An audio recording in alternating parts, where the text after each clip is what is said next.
Welcome to Coleman Report Live. I'm Bob Coleman, and we're talking Main Street and the small business lenders who help it grow. Joseph, it's just you and I today. Lance is AWOL. Katie's still on vacation.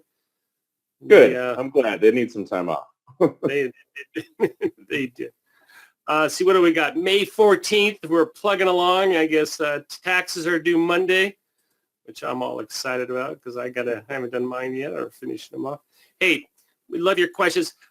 We got a question on the personal financial statement. In fact, I'll throw it out to everyone. And I haven't found an answer. Is if anybody has access to the updated form, let me know so we can post it. The form right now we have expires March 31st. And I apologize, I don't have the paperwork in front of me, so who posed that question? We're on it. I don't have an answer. There are the certificates. Please download those. Keep track of those for your training. And number one, I want to talk about, we got a lot of good stuff today, Joseph. Number one, have you removed your unfunded PPP loan applications in your queue? Yeah, this came up this week and with a one-page letter from SBA. So let's see.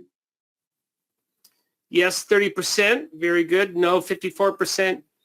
I don't know, 16%. For the 50% who voted no, we'll talk about that in a second. There's a letter floating around. It's undated, unsigned, but I think it's important. So we'll address that. But let's get. We have a number of topics that we're teasing you with. Let's go to the next one. Are your borrowers experiencing supply chain slowdowns? Joseph, yesterday we had John Winnick on. It's always good to see him. He was talking about inflationary worries, and copper is up. He said all the prices are up for construction, for lumber and copper and materials, and it's slow to get and it's hard to find. So, yeah, and the poll results overwhelming, 80% yes. 80%, yeah.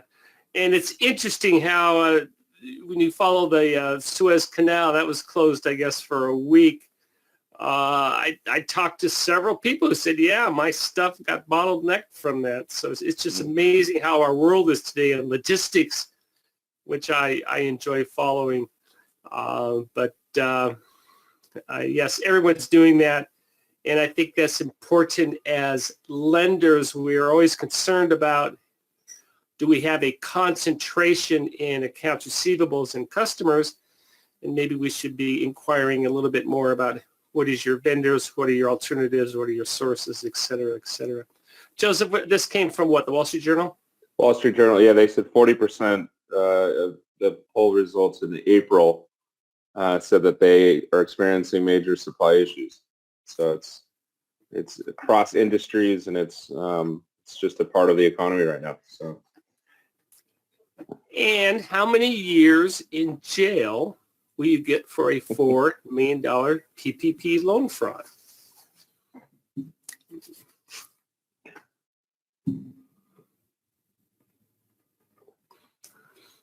So 1 year probation, say 7%. 1 year, say 1 year per $1 million, say 7%. The answer is 6 years. We're going to talk about a case, 24%.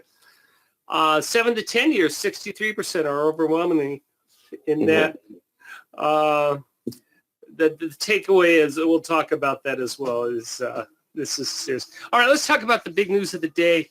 Talk about this. First, let's talk about numbers, Joseph. What's going on with the numbers? Are we truly in a exhausted, I think the word was PPP loan exhausted fund? The exhausted applies to a lot of people, but where are we on numbers as of last week?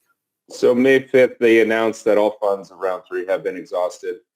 $782 billion out of the $813.5 billion were used. So the 8% remaining is for the CDFIs and the designated lenders that can't. But for the most part, most SBA lenders have stopped, and the final report came out. And these are the summary of all the, 10.8 million loans for $782 billion with 5,400 It's a lot of stuff. And 5,400 lenders are involved. Joseph, how much money is left based on your back of the napkin calculations? They talked about, the answer is I don't know, and I couldn't really get a straight answer from Chris, or Katie looked into it. It's 260 billion for 2021 out of the 284 billion, I believe. So the 24 is adding up to be, and there's 8%. still significant amount of funds out there. Well, I think 20 billion is significant. And it is being funded by CDFIs, CDCs, micro lenders, intermediaries. So there are still ways to do this.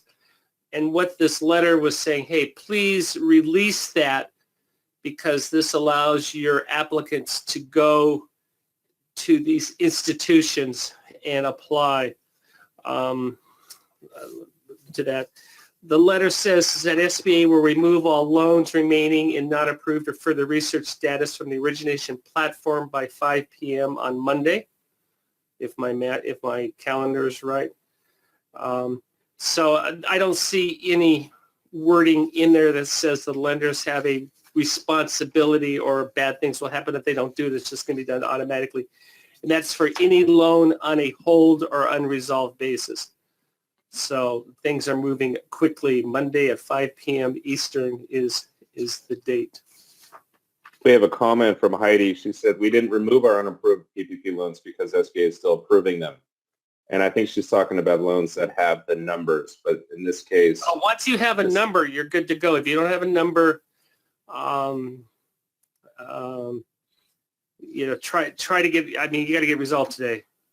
I don't have any other good news for you on that, other than what I would do is, if you have, I would let your borrower know. I would do in your local footprint, find out who is still processing these loans, the CDFIs, and refer to them. You can also use SCORE as a great resource. They're on top of that, and who's still funding those. So even though there's stories out there, there's still an ability to get these loans, but not through traditional banks or credit unions. We've been corrected. Yeah, John and Heidi both said that their loans are under review and still being approved slowly. So all new applications obviously cannot be submitted.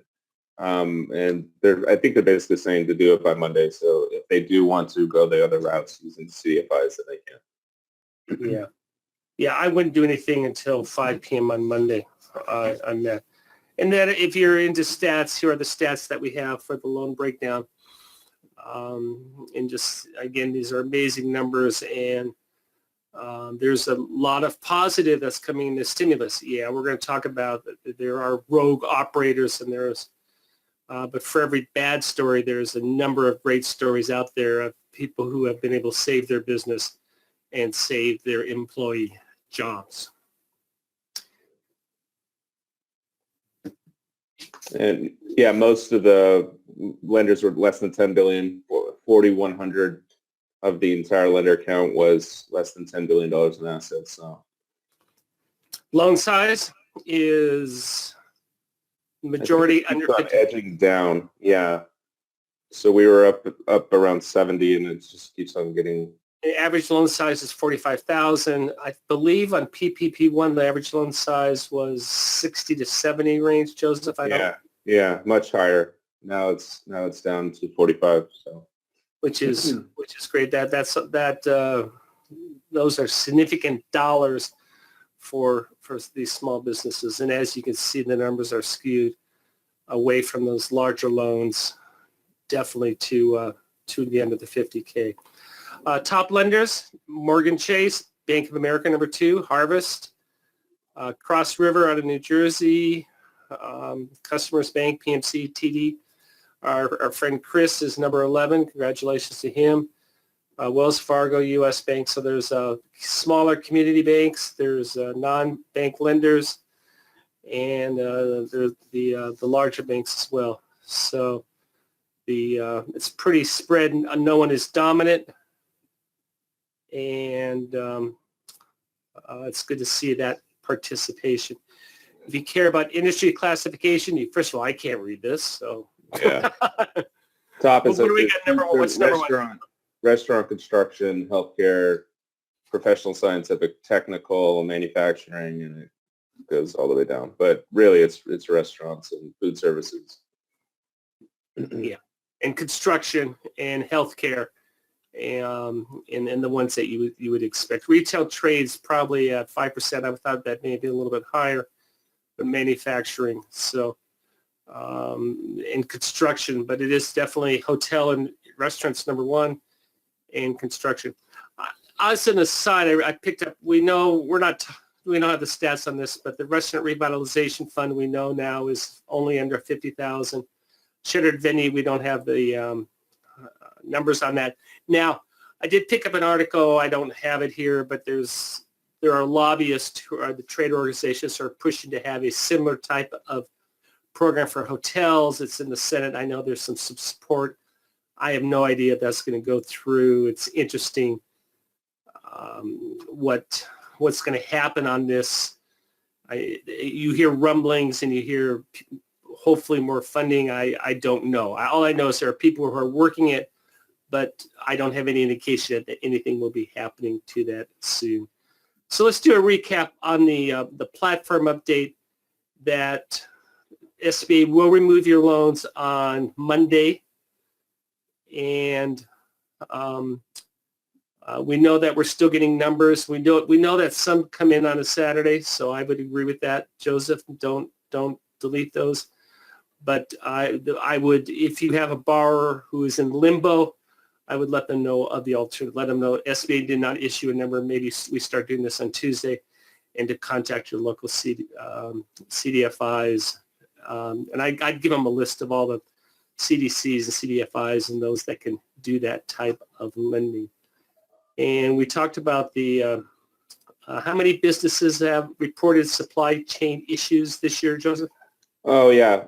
This is the Wall Street Journal. 40% of small business reported temporary shortages, and that's a big survey of 800 companies. So the Census Bureau survey of small business completed in early April found supply disruptions in wholesale trade, manufacturing, construction, among others. I think John laid it out perfectly that what used to cost $40 now costs $200, and it takes longer to get. So major issues concerning inflation and all that stuff. So, but I think 40%, it was probably much higher if we did this survey a year ago, obviously, but it seems to be it's an issue that needs to be addressed. It's an issue that needs to be addressed. Jeff asked the question, when do we anticipate SBA to begin reviewing the forgiveness application? Once again, we're talking the second round. We don't know, Jeff, obviously.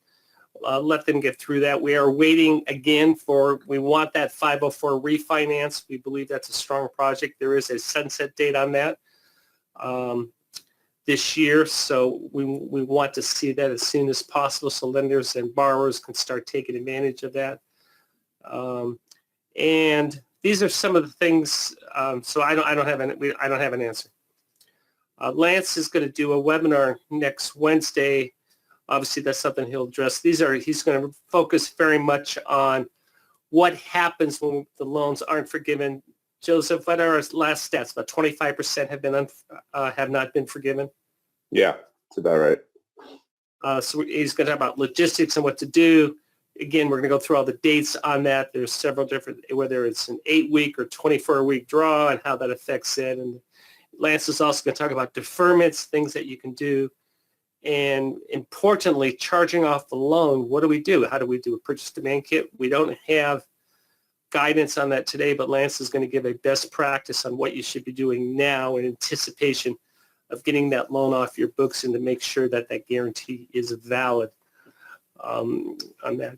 I want to talk real quick about this fraud story. This is, he got 6 years for a $4 million fraud. Again, the classic, he purchased a $318,000 Lamborghini. Joseph, I don't even know how do you pronounce it? He got it 2020. The Huracan, it's the top of the line Lambo. Huracan, is that? Well, he couldn't get a 2021. I don't know. But look at, it's the common story of claim to have dozens of employees, millions of dollars in monthly payroll. He submitted false and fraudulent IRS forms. He also assisted other individuals where he said, hey, look, I got this money. This is how you can do it. He had to forfeit, of course, the $3.4 million, and they seized his car. So if I add that all up, it looks like it's fairly decent recovery. But I just wanted to go through these. This is who worked the case. Justice Department, FDIC, Inspector General, U.S. Postal Inspectors, SBA Inspector General, IRS, criminal. The Fed got involved, and for the first time I've seen this, the Bureau of Consumer Financial Protection Board Inspector General. That's a lot of regulators. When they say the government's coming at you full force, that's pretty full force. He pled guilty to one count of firefighting and got 6 years in jail for that. I mean, that's, and trust me, I'm all for that and good for him. And these people are making, well, they're criminals. So criminals don't make the best decisions. Go ahead, Joseph. I'm cutting you off. Well, we talked about this, and I think fraud is less than 1% of the total $782 billion. The OIG is warning us that they're going to be busy for years trying to track down these fraud stories. But the numbers don't lie. It's out there, of course, but less than 1%. I think we can. And you have all these entities talking to each other, and if you're targeted by these groups, bad things are going to happen to you. So they're overwhelming the criminals, and that's good. And this is significantly different than what happened in the 2008-2009 recession, where the indictments came 5-6 years later. These are coming. These are coming within months. Mm-hmm. So I think that's good, and I'm very interested to see the trade-off between the second draw. SBA gave it a quick look on decreasing the incidence of fraud as well. So that'll be interesting for that. What else we got on the script, Joseph? Tell us what we got upcoming. Yeah, so Unforgiven next week, and then our restaurant in 2 weeks. That's going to be fun. We love putting those stats together, and again, I think we're still waiting for the 504 refi, and we owe a webinar to our folks, and a number of you have signed up for it, and we said, hey, we're going to put on hold. You've all been gracious in letting us do that, but we want to make sure we have the best information, and as soon as we get it, we'll announce the webinar within a couple of days. There's our products that we have, and thank you for your support. That's all I got to say on that. Yeah, the compensation reports, the franchise, all of our stuff is pretty much out in our on-demand library. So if you want anything from our back catalog, send me an email and we can go find that YouTube link easily. Yeah. And of course, well, kid, how's it working with the old man? I love it. It's good. It's a good time to be in the SBA industry for sure, and couldn't beat a nicer group of people. Joseph, how long you been working right out of college? What's it, 15 years? 2007, yeah. So I think this is quite a while. Yeah, but it's changed quite a bit. Well, as the dad, it's fun to have your kids work for you. I don't know about the kids working for the dad, but the dad's a pretty good. Joseph says, hey, that's not fair. And I said, read your contract. Where does it say I have to be fair? Hey, everyone, thank you all for joining us. I appreciate it. A lot of news that we covered, and next week we're going to be rock and rolling as well. Thank you for joining us for Coleman Report Live and for supporting America's Main Street, one entrepreneur at a time. Have a good weekend, everyone.